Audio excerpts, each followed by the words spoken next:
안녕하세요. 이번 시간에는 취소소송의 대상, 처분에 관하여 살펴보도록 하겠습니다.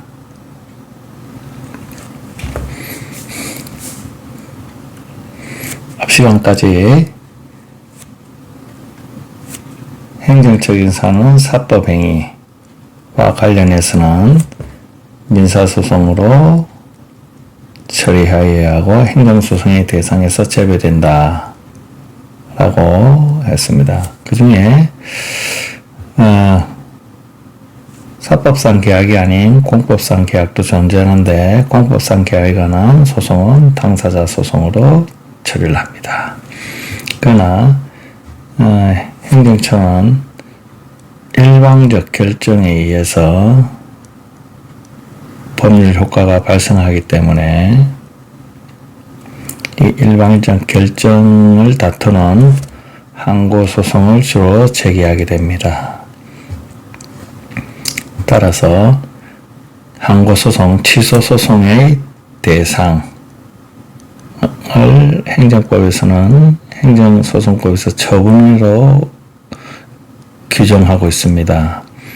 따라서 대상적격이라는 말은 취소소송의 대상으로서 적합한가 하는 문제고 그 대상이 되느냐 안 되느냐에 관한 기준은 처분입니다. 그래서 행정소송법에서는 취소소송의 대상으로서 처분이라는 개념이 가장 중요하고 실제법에서는 행정청의 작용은 행정행위, 행정계획, 행정입법, 사실행위로 통상 분류를 하고 공부를 하게 됩니다.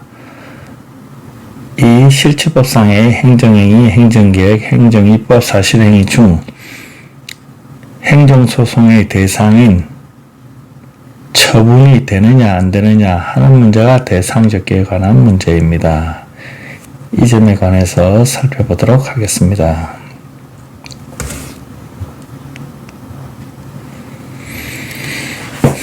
취소소송의 종류와 관련해서 취소소송은 처분의 취소를 구하는 소송으로 법률 규정에는 한 개의 개념으로 규정되어 있지만 실제로는 형태는 네 가지 형태로 나타납니다. 네 개의 형태로 나타나고 네 개의 형태 중에 첫 번째 유형과 세 번째 유형은 적극적 처분에 대해서 취소를 구하는 형태입니다. 그러나 두 번째, 세 번째 형태는 신청했지만 거부를 당하는 거부 처분에 대한 취소소송입니다. 따라서 취소소송의 대상으로서 적극적인 처분과 소극적인 처분, 거부 처분으로 나누어지는데 이 소극적인 처분은 적극적인 처분을 전제로 한다는 점에서 우선 적극적인 처분의 개념에 관해서 우선 살펴보도록 하겠습니다.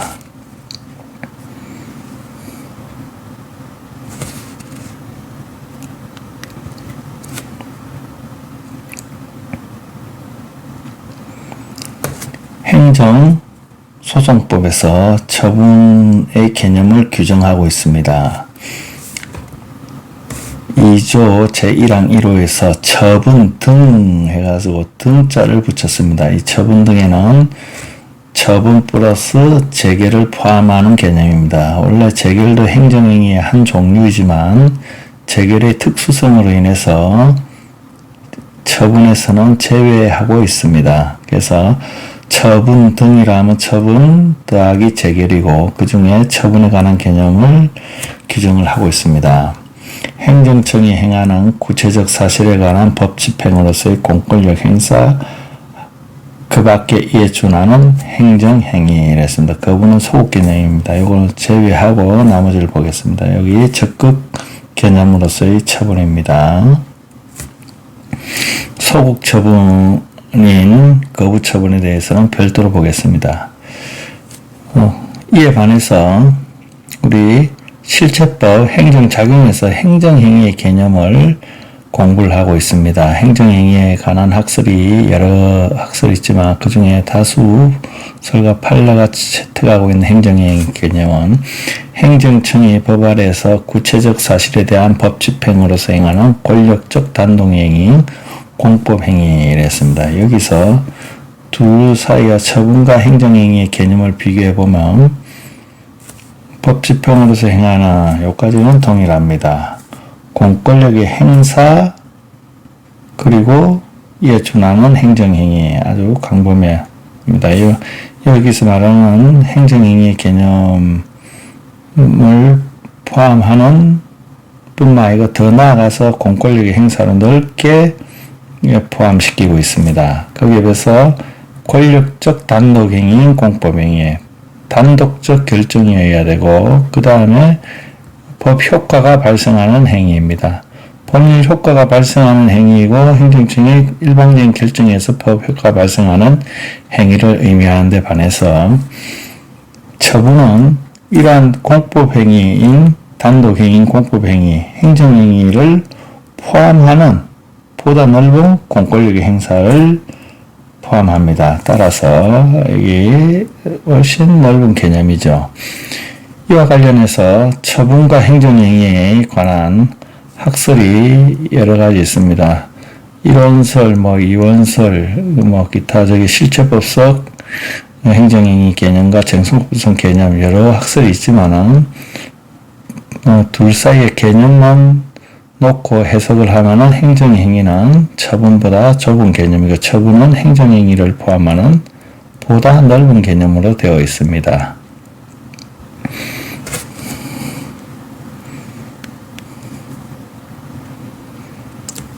따라서 행정소송법에 규정되어 있는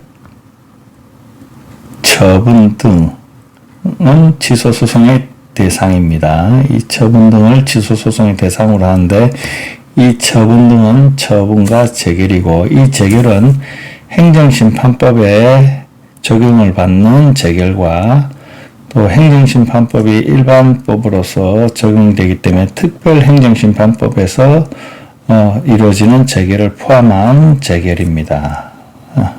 그리고 원래 재결이라는 것은 행정행위의 한 종류지만 특성을 위해서 행정행위에서 제외시켜서 별도로 규정하고 있고 재결을 제외한 나머지 처분의 개념과 관련해서는 행정행위, 행정입법, 행정계획 그리고 사실행위를 포함하는 넓은 개념이고 이 중에 소급 개념인 거부처분은 이거 개념을 전제로 해서 구성을 하고 있습니다.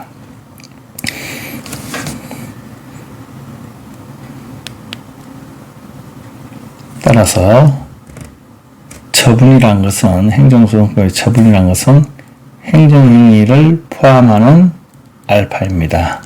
그래서 행정행위는 처분에 모두 포함되고 기본적으로 행정행위와 대특점에 있는 사실행위 중에서도 일정 영역에서는 처분의 개념에 포함이 됩니다. 그리고 행정입법도 입법행위지만 그 처분에 포함되는 개념이 있고 행정계획도 행정행위와 행정입법의 새로운 중간 영역이지만은 처분이 되는 영역과 처분이 되지 않는 영역으로 구성되어 있습니다. 따라서 이 기준과 관련해서 다음 시간에 좀 더 자세히 살펴보도록 하겠습니다.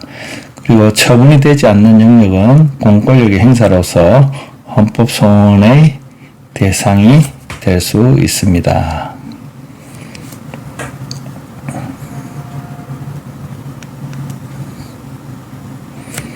이 중에 실체법을 공부하면서 행정행위에 관해서 우리가 공부를 했습니다.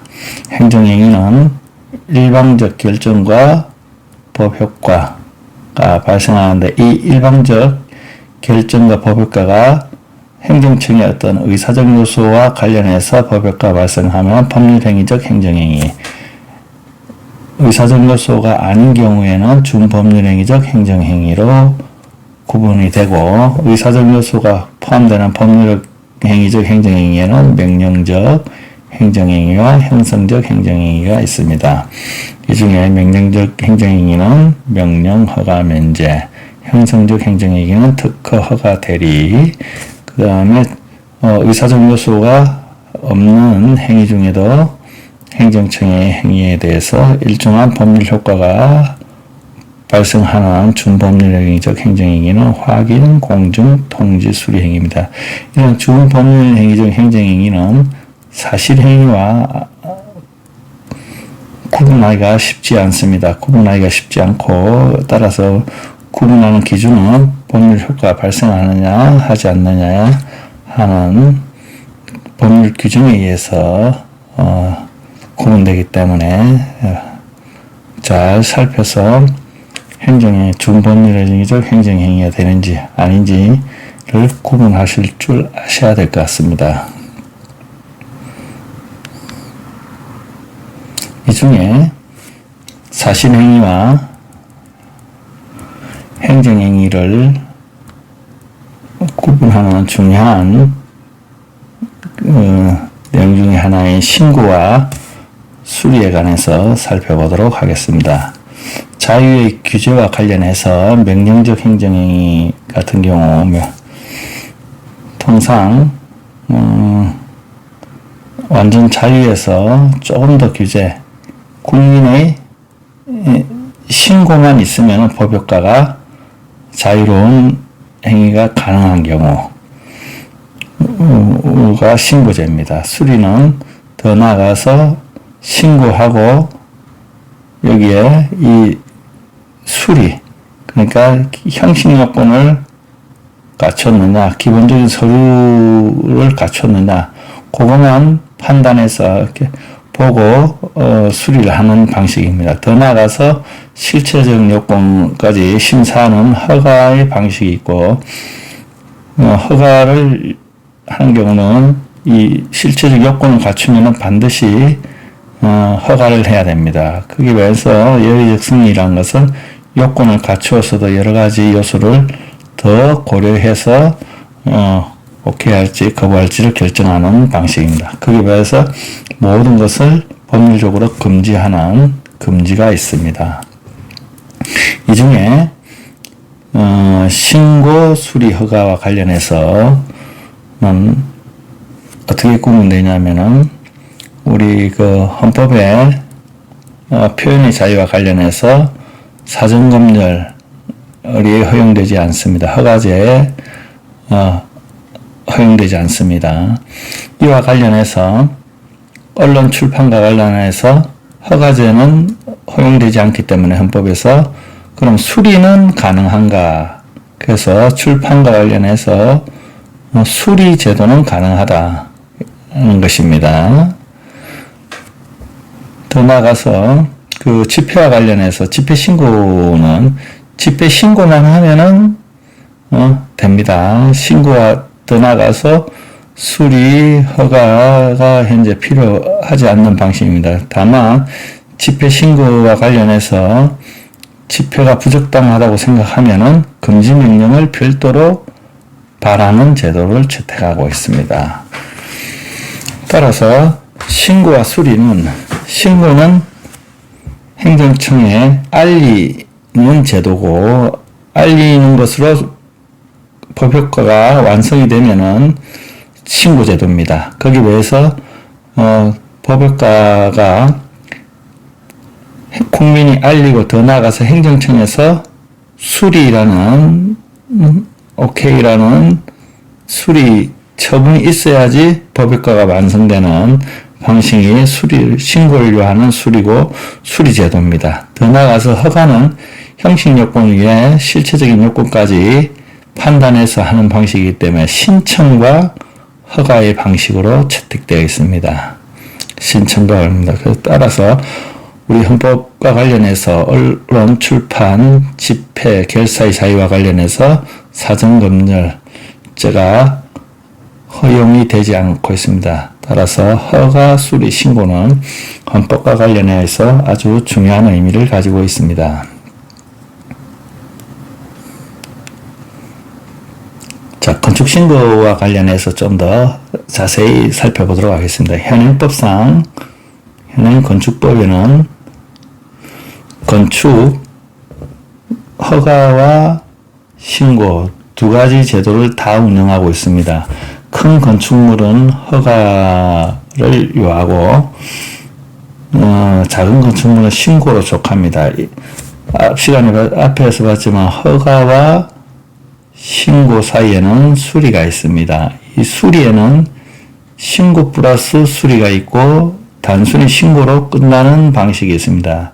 따라서 건축 신고와 관련해서 행정청은 수리하여야 한다 하는 이런 규정이 없습니다. 다만 국민은 허가받아야 한다. 국민은 신고하여야 한다. 이렇게 되어 있습니다.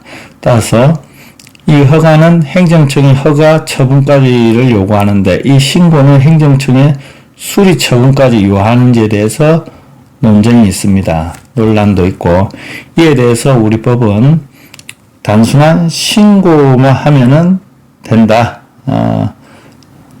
수리가 필요 없다. 그래서 신고하면은 행정청에서는 그냥 사실행위로서 접수를 하면 되는 것이고 이 접수를 하면 신고하고 접수가 되면 끝인데 사실행위로서 접수한 결과 문제가 있어서 신고서를 요건이 안 맞다. 신고서를 반려하면 어떻게 되는가 하는 문제입니다. 이에 대해서 신고만 하면 법효과가 발생했기 때문에 이미 접수라는 것은 접수가 완료된 이후에 신고서를 반려하기 때문에 사실행위가 됩니다. 신고로서 끝난 거죠. 신고서 반려는 접수하지 않겠다는 행위이기 때문에 이거는 사실행위죠. 사실행위. 접수를 거부하는 행위는 사실행위이기 때문에 신고서 반려와 관련해서는 사실행위고 이에 대해서 신고서 반려 처분 취소 소송을 제기하면은 신고서 반려는 사실행위이기 때문에 처분성이 부정됩니다. 그래서 각하가 되었습니다. 줄기차게. 이에 대해서 대법원 판례는 사실행위지만은 국민이 신고서 반려 처분을 다투는 방법이 적당한 방법이 없다. 국민의 권리 구제 측면에서 처분성을 인정하는 것이 좋겠다. 해서 1차로 처분성을 변경하는 판례가 있었습니다. 더 나아가서 신고에 덧붙여가지고 인허가 의제되는 조문이 있는 경우라면은 이런 경우는 단순한 자족적 신고로 끝나는 게 아니고 행정청의 수리까지 요한다. 로 입장이 바뀌었습니다. 그래서 이런 경우는 당연히 행정행위로서 수리를 하지 않고 수리 거부기 때문에 이런 경우는 행정행위가 됩니다. 따라서 2차 판례에서는 행정행위고 처분성을 긍정했습니다. 그래서 사실행위임에도 불구하고 처분성을 긍정하는 경우와 부정하는 경우로 나눠졌고 더 나아가서 건축 신고와 관련해서는 인허가 의제라는 조건이 붙으면은 단순한 자족적 신고에서 수리를 요하는 신고로 바뀌었습니다. 그러면은 사실행위임에도 불구하고 판례는 처분성을 긍정하는 경우가 있고 부정하는 경우가 있습니다. 그러면 그 긍정하는 기준과 부정하는 기준이 뭐냐 하는 문제가 발생합니다. 그래서 전원합의체에서 이렇게 처분성 판단 기준과 관련해서 판시하고 있습니다. 행정청의 어떤 행위가 항고소송이 대상이 될 수 있는지의 문제, 대상적격이라는 표현이죠. 추상적, 일반적으로는 결정할 수 없고 구체적인 경우에 행정처분은 행정청이 공권력 주체로서 행하는 구체적 사실에 관한 법 집행으로서 국민의 권리 의무에 직접적 영향을 미치는 행위라는 점을 염두에 두고 이 뜻은 행정소송법 조문에 나오는 내용이죠. 이 조문을 근거에 두고 5가지를 추가적으로 고려합니다. 관련 법령의 내용과 취지, 그 행위의 주체, 내용, 형식, 절차, 그 행위와 상대방 등 이해관계인이 있는 부익과의 실질적 관련성, 그리고 법치 행정의 원리와 당의 행위에 관련한 행정청 및 이해관계인의 태도 등을 참작하여 개별적으로 결정해야 한다. 이처럼 사실행위, 앞서 행정입법, 또 되는 영역과 안 되는 영역, 행정계획, 되는 영역, 안 되는 영역이 있습니다. 따라서 행정 행위인 경우에는 이와 같은 판례가 나타나지 않습니다.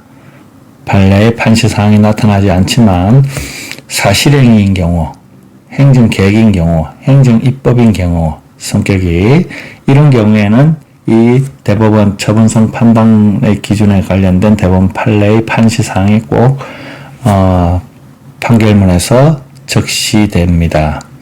우리도 이러한 대법원 판례를 기준으로 해서 처분성을 판단하여야 할 것 같습니다.